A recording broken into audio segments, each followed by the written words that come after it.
I want to know, like, how did your pen game get so strong to the point where you was able to just kind of get, like I said, just a plethora of all these different bodies of work for the past 15 years? Oh, 27, 28. 27. Oh, We've been excuse doing me. that. Yeah. It's been 15 years since I've done a young adult book. Okay. But I would say I was blessed that when I was at A&T, Mm-hmm. there was a group of authors that saw I had potential, and I was given two pieces of advice, and I Mm-hmm. was hesitant on both of them actually. But one was a writing team, and they let me come in like intern, and I got to write some national best-selling Oh, let me books find out with you. them. Oh, I didn't know you were So associated with my one of my favorite actors, Nelson J. Davis. yeah, what's up, Yeah, Nelson? shout out to Nelson J. Davis. Yeah, Yeah. yeah. Shout out to him. He's on two of my book covers, Yes, I and see Blessed, Not Stressed, and Style yeah, and Grace. That's Nelson J. Davis in the cover. yes, Yes. those are part of my faith fiction line. So that's different than what he's normally known for. Right. And that's my team line.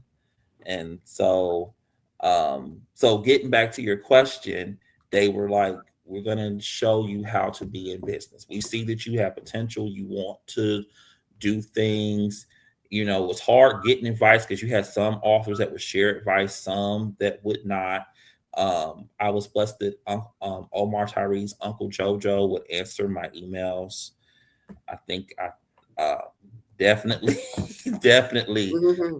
I created speed dial just to get Like why you in touch with him, say? just to get in touch with him. But wait, I quick, talked to Isaiah. Before you go further with that, can you give us a little bit of what I'm seeing right here, so we can get a better idea just how to navigate through your website, which is okay, in the description box, by the way, for everyone thank that's you. interested in learning more about Isaiah's career as well as his body of work. I just want to kind of get more of an idea how to navigate this.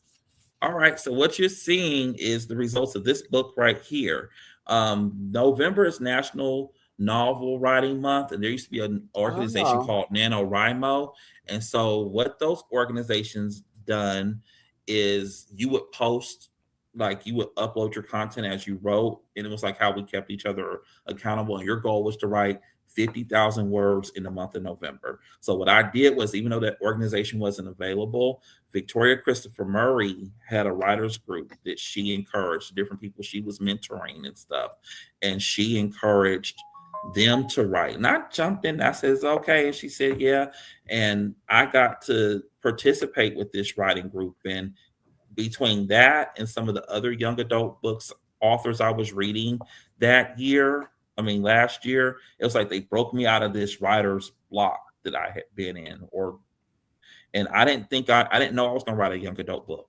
If you'd asked me a year ago, I had nothing is for nothing had been plotted, but okay. I actually got into a space where I could work on the books. And the next thing you know, I had the book. I took out the outline, I polished it a little bit. Next thing you know, the book was written. So I post different, I need to be more consistent with the blogging, but Yes.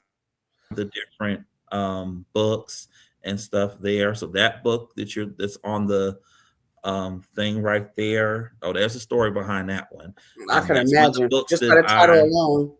yeah, um, that particular title is one of my ghostwriting projects. It's under my Oh. ex-wife's name.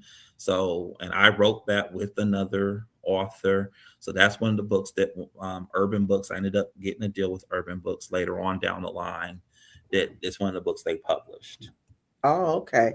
And so, yeah, make sure that you keep track of all the events and all this. Isaiah's body of work is all on this website that's going to be in the description box, as well as his social media Thank platforms and all you. that good Thank stuff. You're you. very welcome. And don't think I didn't you're going to just gloss over the whole ex-wife thing. Can we get into that?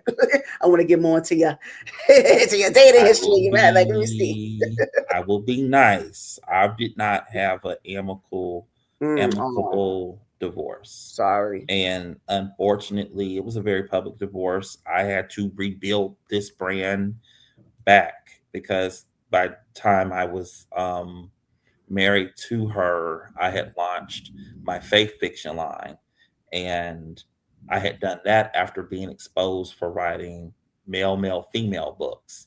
So it was like my Isaiah David Paul fans knew I wrote gay lesbian titles. They knew I was Right, so writing what's the exposure? erotica. Like what's the exposure?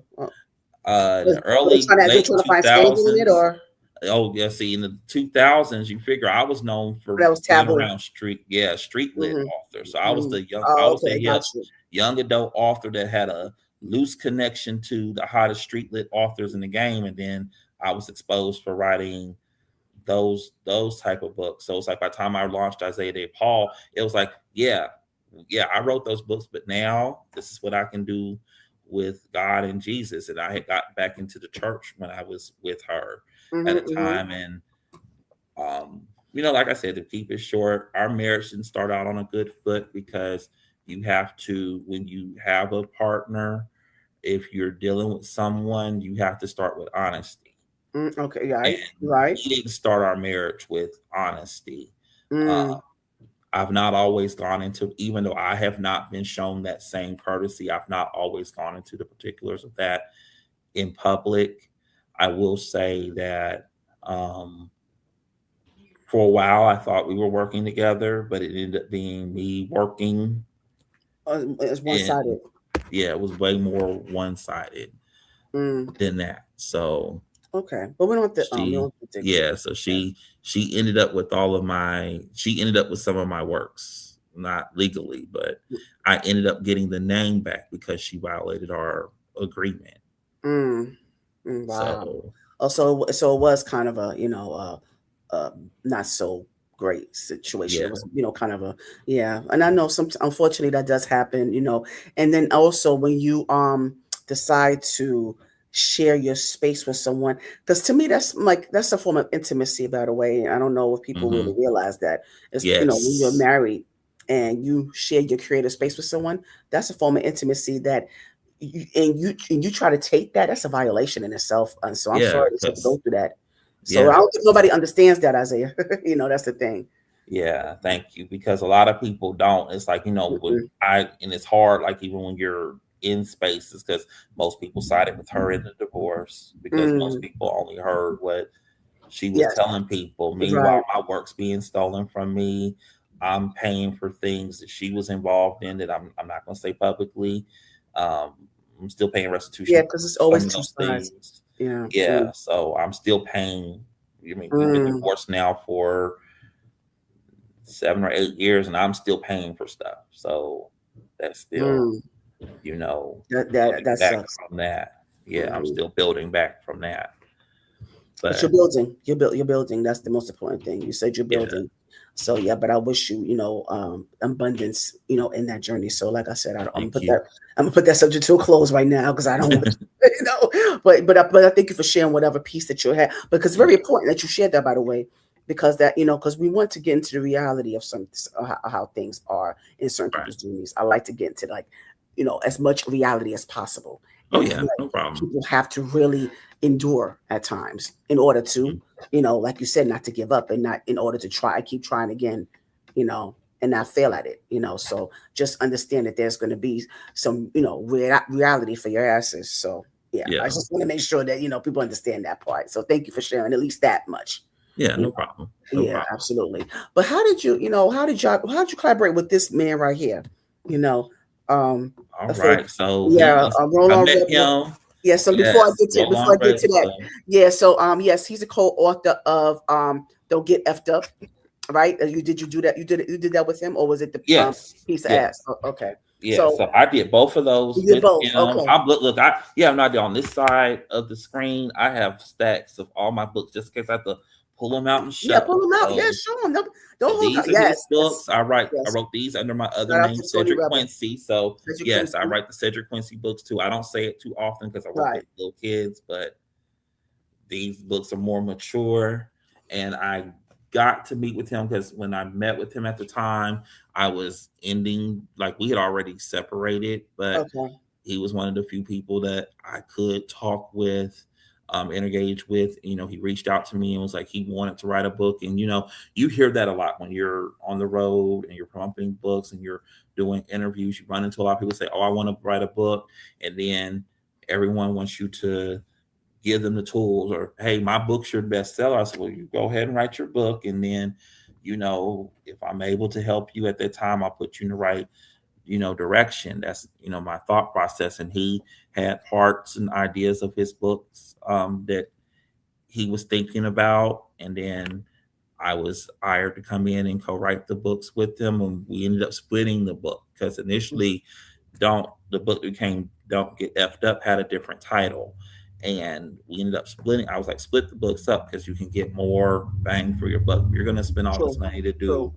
do, I walked him through the publishing process. If you're going to spend all this money to do the publishing process, you might as well have at least some, a catalog to do something Yes. with. Yes. And so we set up "Don't Get Effed Up" to be more of the biography for him. And then we set up POA, or Piece of Ass, to be more of the expose of sex education, and talk Mm-hmm. Mm-hmm. about what it was Mm-hmm. like being in his position while he's being Yes. handicapped, Yes. and having encounters with different Yeah, people. because that's still he's still a hoe. Mm-hmm. Don't let that disability fool you. He a hoe. I He know. will. I talk to him regularly. Mm-hmm. So, You know he's so gonna text me, right? You don't go call me later, right? yes, probably so. Probably so. But thank you for showing up, though, 'cause that's better than what some Yes. people do. You have people that, still, and I appreciate, because, you know, we all have to support each other. And a lot of Yes. times I followed this lady named Karen Hunter. She's really known for being Yes. a real good editor and co-writer. She's written books for Yes. many That name sounds people. familiar to me. Yeah. Yes, and she talked about giving people platforms and telling people's stories and stuff like that. And when I was doing more ghostwriting in that phase, um, I followed a lot of her interviews. I didn't know her personally, but I got to Right. follow a lot of her interviews, be in some of the panels, and listen to some of the panels and get advice from there. So it's like I applied a lot of things that she talked about with ghostwriting, with working with him, because ghostwriting is also about investigative journalism. Almost, you got to dig deep, and just because you True. hear True. something that your client tells you doesn't mean it goes in the book. And True. sometimes you have to, So many different ideas. So many and different stories. Yeah. everyone comes to me differently. Like, I have sometimes, if I'm working with a fiction novelist, um so it's like when I first started with my mentors, and I told the first story about my experience in college, they would have me write certain types of scenes, Okay. and then they showed me, okay, this is what you do if someone does this, or if someone doesn't have this, and these types of questions you can ask. So by the time I got to Roland's books, I have like hours of interviews. We've done talked several times. I had portions of the manuscript he'd already worked on, Mm. and we we got the books. Mm, yes, and like you said, hours of interviews and a lot of research, and there's a lot that goes into this. So I said, Hmm. this is not for the weak, you guys. But again, A lot of if this people is don't. something, right, right, exactly. So if this is something that you really want to get into, don't be discouraged, but just be prepared. Okay, that's what Right. I'm gonna put it And there. even with fiction, people forget fiction is Yes, like that, because you yeah, gotta put me it's something. one, you can write your background in history, but after a while, you get to a point to where if you're really a writer, you get. I mean, I can't say every writer, but me, part of the reason I genre hop so much is because I get bored. I Yeah, love writing yeah, young adult fiction, but I had yes, gotten to a point to where I wanted to write something else. So erotica became something else. Christian fiction became something else. yes, Um, yes, Nonfiction. I love my ghostwriting clients that come to me like, "Can you write my biography?" Yeah, I'll yeah. write your Diversity biography. is the best. Nice Diversity is the break. best. Because Yes. even I take pieces from what I get from a client and say, "That's a good book out of it." She not putting it in her book, but and I actually, one of my books, I can say, did that. I took a piece of something she didn't use in her book and used and researched on my own, whole separate subplot that she didn't use, and next thing you know, it's in one of my books. Mm. I So love it. So y'all could, and it's a way to yeah, get y'all new could take from, yeah, ideas. y'all pour, y'all take from each other. You could y'all kind of feed one another. Y'all Hmm. sharing thing, y'all sharing with each other. Yeah, that's Right. another thing too. Each one teach one. I love that. Yeah. Yes. So now let me get into your education part of your journey. And what do you teach? Like, what is your and what aspect are you educated of? Right now, I teach elementary school. I teach fourth grade. One fourth grade. Ah, I love Yeah, it. I love my little kids, so that's Ah. why I try to be cautious of some of the things I say, because who I am in real Yes, life versus, yes, because there's so what much you saw me access. 10 years ago versus who I am now. It's kind of like, these kids are savvy. They go back in Yes, time. they are. I taught fifth grade one year, and yeah, they caused me a lot of problems because they found old social media profiles. I had to pay some fines because it violated some What? stuff I was doing with the insurance company. Oh my It became a goodness. whole little thing. So these little kids are savvy. So now Yes. that explains why certain things, like, and you have to think about that when you're offered too. Like, the reason why a lot of us have pen names is because, like, I have that aspect of my life. Yes. So it's like I'm well guarded in how I present. Even my other well-known pen name, it's presented in certain ways. At times when I have interns, they manage the profiles for me, so I give them.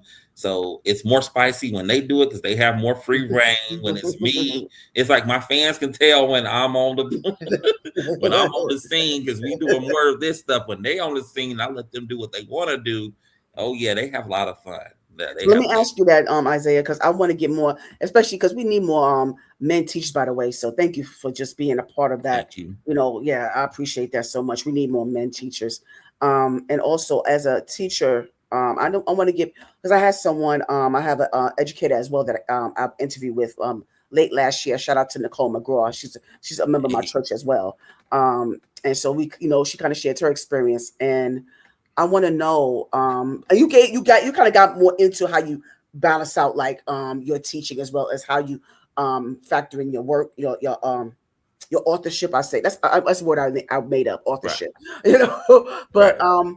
overall, the climate that we're in right now when it comes to the schools and how the children interact with our teachers and the provisions that are set for these teachers and how these students are still allowed to attack the teachers and not being able to grasp the idea of respect towards their elders, period, much less Hmm. our teachers.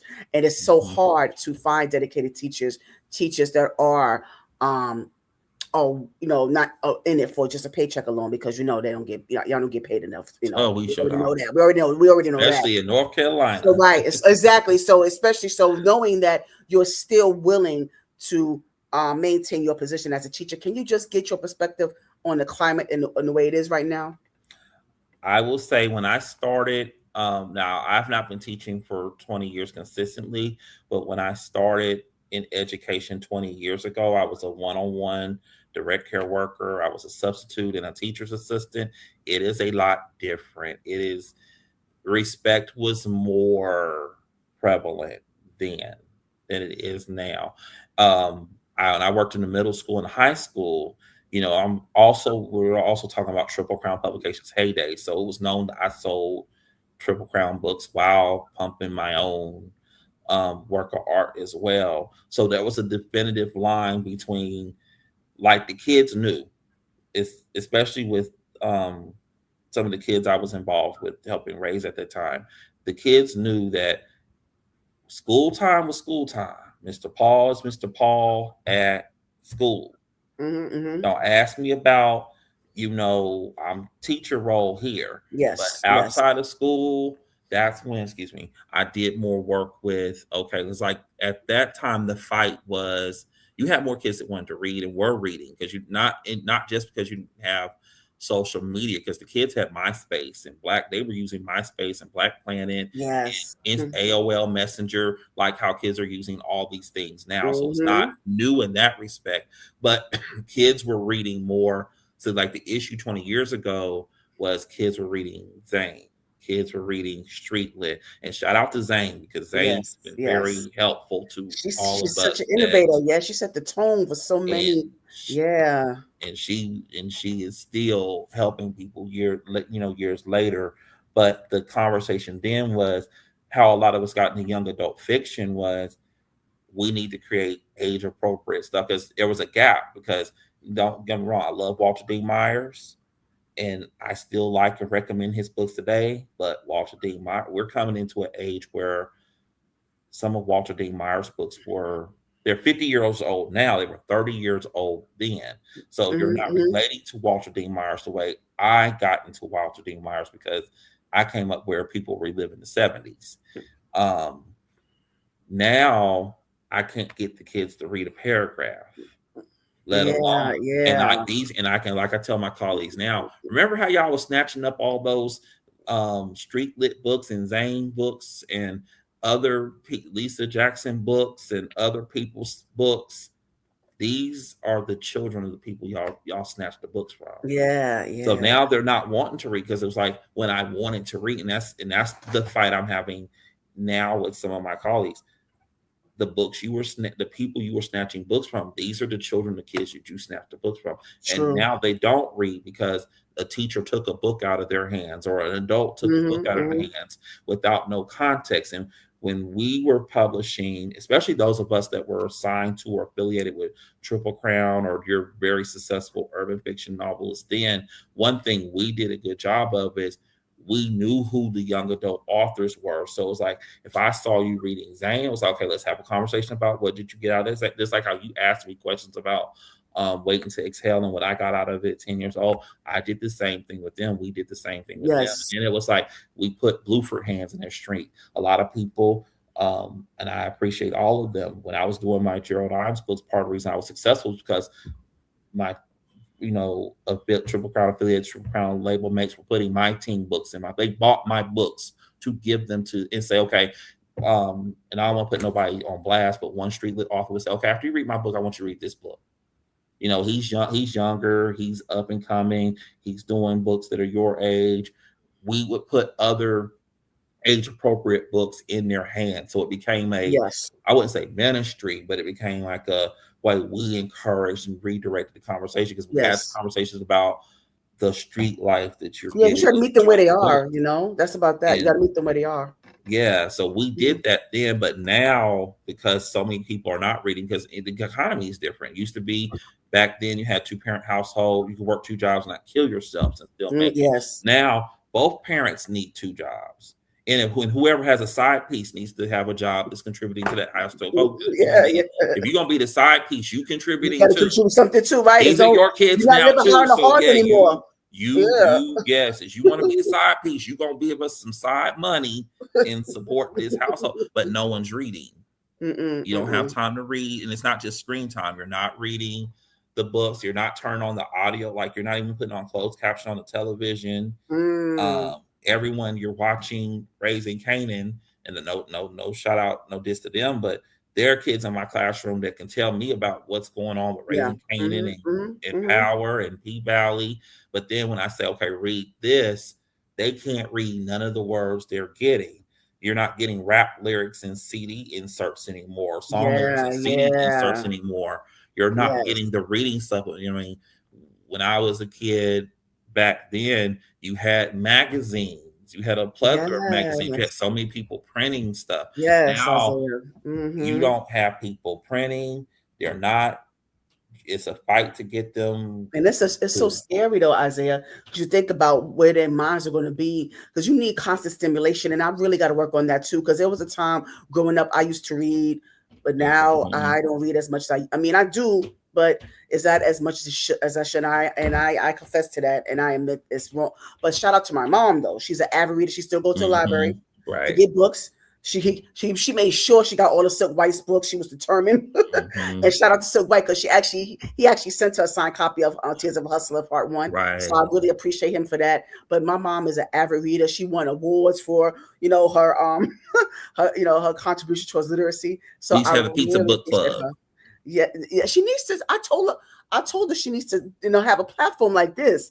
to Hmm. to start that off. But that's either here or there. But I really want But to shout out to her. even but even then, a lot of us that were publishing, self-publishing, one of the ways I got out and was able to make it to tie in with that, I had a platform called rteenvoices.com. Mm, With rteenvoices.com, I got away with, because that's how I was able to, like for example, when I interviewed who I'm trying to get this right.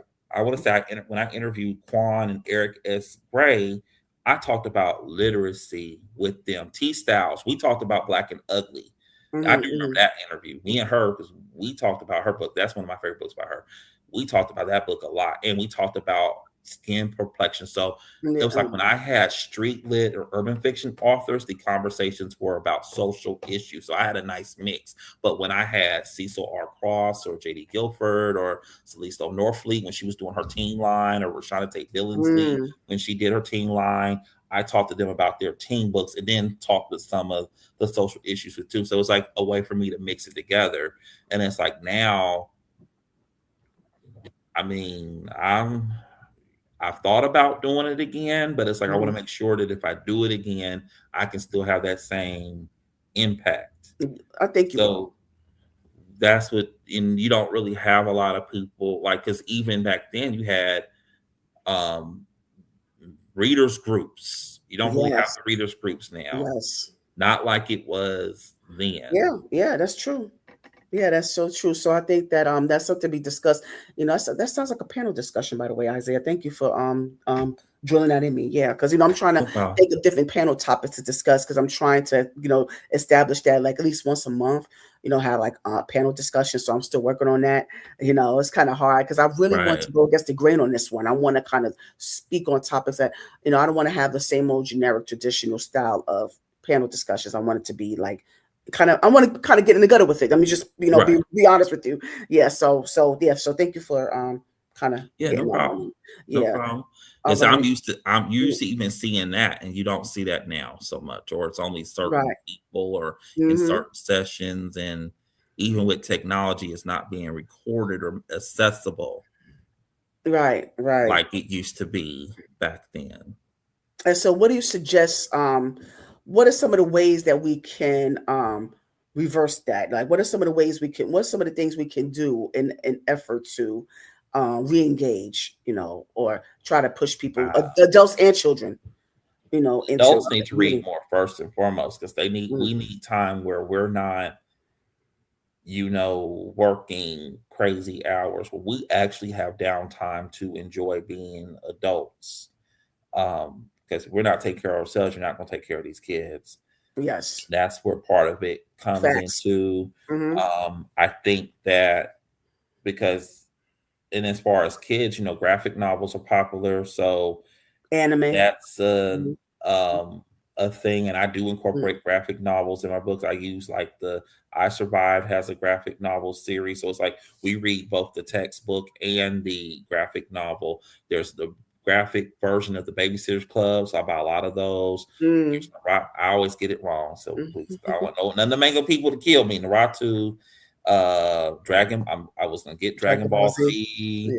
Yeah. So I do incorporate some of the literary experts on TikTok. That was something they recommended that I was able to keep going, but it needs to be consistent, because eating more, and I'm not bashing my particular school in particular, but the truth is, in education now, the other big thing is 20 years ago, yeah, they took tests, but you had time to talk about current events.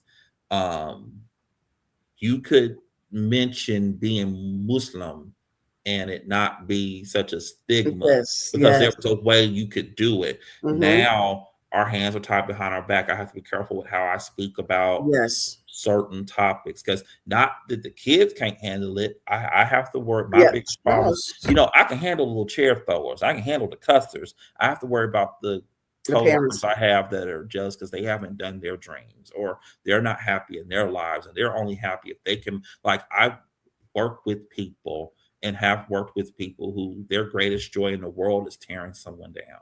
Yeah. Yeah. They get a kick out of, Hmm. I done brought him down, I destroyed his world. It gives them the biggest orgasm in the world. And Yes. that's so terrible. Isn't that? It's horrible. It's horrible.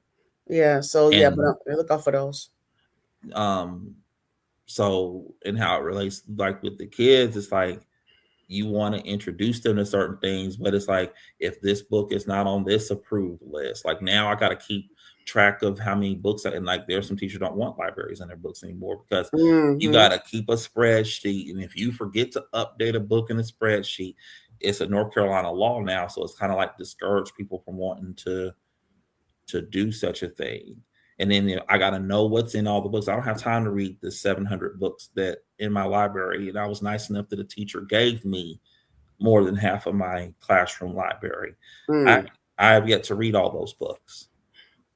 And with the new books, it's like I'm trusting. I mean, I skim through it, make sure there's no major cuss words or nothing, too Right, right. obvious. But with everything else I got going on, I have time to read like I used to. It used to be teachers had time to read in the classroom. And if you were reading a book to the classroom, nothing was said. Now, how is this impacting our scores? How is this going to get us to be A school, B school, C school? How is this going to show growth with our kids? Well, our kids can't read sight words.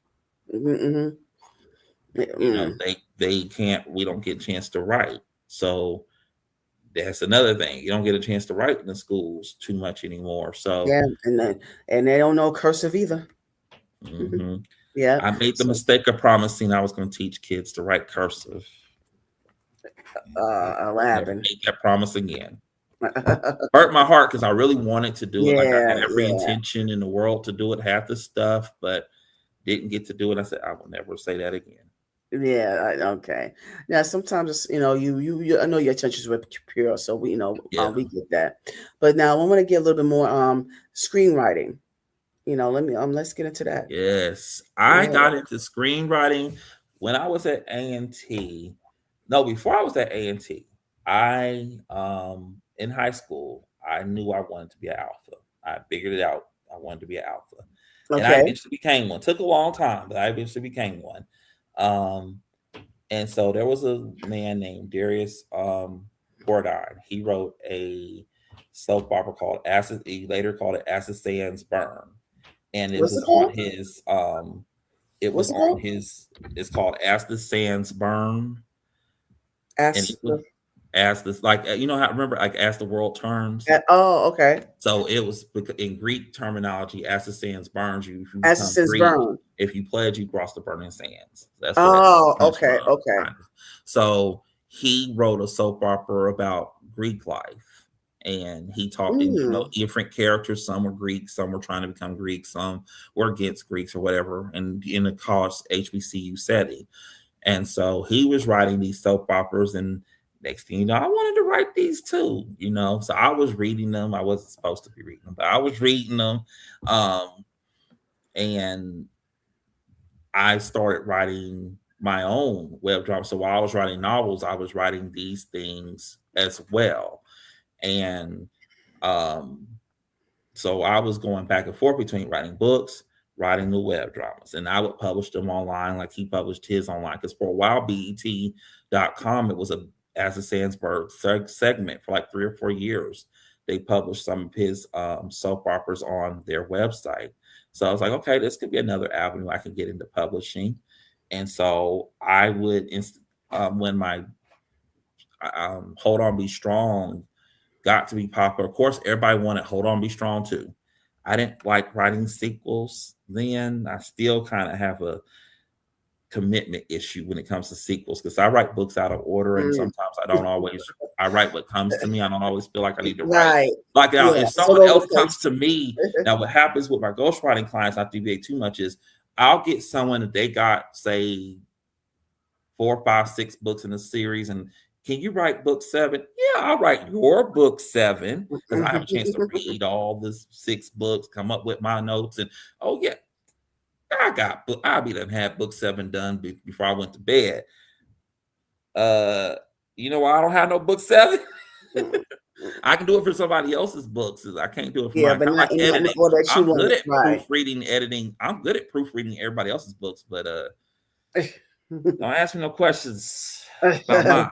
Because you have a whole different totally different Yeah. system going on. So those skills were useful. So as you have some of your traditional script writing devices and you get with writing web dramas, you get to incorporate more literary devices. So your paragraphs can be paragraphs versus like when you write a script, you're given instructions on how the actors are supposed to be Mhm. on a Mhm. set, or you have like one or two lines to set the mode, and then you got to give a whole bunch of dialogue. When you read my scripts, and one of the reasons that they picked Blackville ended up being picked up, I was commissioned to write.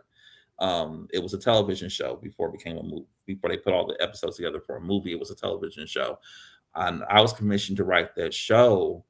I had been trying to get into that for years because I was like, okay, people don't want to read the scripts now. They actually want to see the movies. And now more and more people are getting on YouTube to put Mhm. their short Mhm. films and stuff Mhm. together. You're Mhm. breaking barriers to where people are being able to get these ensemble casts to put things together. I had been doing um I had gotten back into writing scripts around there's a television show called Free Fall.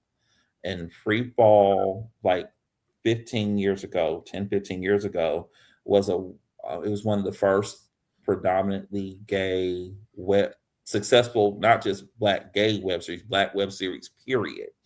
Successful funding. My company and I, we marketed and promoted that series. Um, in trying to get something going around the time they were popular, I was invited to write Blackville by the time About Him became popular. So this is about a 3 year time gap. Okay. We'll say a 3 year time gap. So people knew Cedric Quincy for being active in web. So I went from writing books to supporting web series. So I had different opportunities, and finally, when About Him came along and I was doing the fan fiction book for that series, opportunity came along to write Blackville. And so when I wrote that script, I was, I kept some of the same web series formats that I'd done before in my script. So you had very narrative, you have complex characters, so a lot of the different things that I'm known for. So it's not just um, different boys and they're together, or different couples and they're together. You have your own drama, Mhm. Mhm. going on. So I was able to apply some of that into that I'm script. glad you did.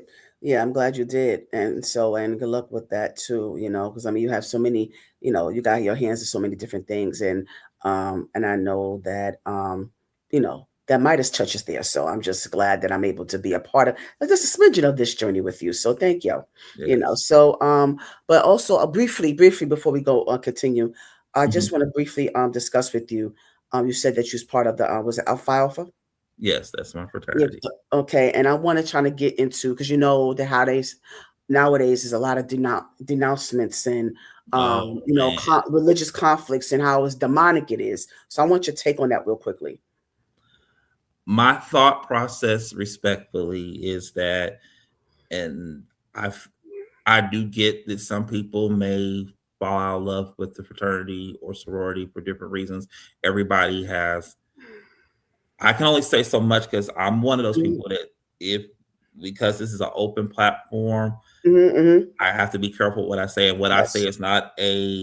is not it's my opinion, not Right, necessarily not of my illustrative of those fraternity. So organization. Mhm, mhm, don't come for me. mhm, But um I do get the spiritual aspect of why some people choose to denounce, but I also feel like not everybody is just as, like, people don't join Greek letter organizations for the right reason. Not everybody is publicly denouncing for the right reason either. Some people, it is an ulterior motive. I mean, I get mhm, it. You fall out of love with you know, you fall out of love with your brothers or your sisters. Because like I tell anybody that's interested in my frat, look, real me, I have brothers, I have frat, and it's some jokers in my letters. That's not what I say, but respect your mhm, platform. It's some jokers in my letters. Everybody is frat until they show me they are one or the other. mhm, You know, not everybody, you're not going to agree with everybody in your fraternity. Not everybody came in the same way. It's not always a choice in how you come in. mhm, But again, mhm, that's a whole, I can't get into that conversation on this platform. But having said that, you know, Not everybody is choosing to, like, for some people it is a financial gain, they're getting something out of it. But some people, if it's your spiritual journey, if that's what God told you to do, then go with God. Okay, well said. Duly noted.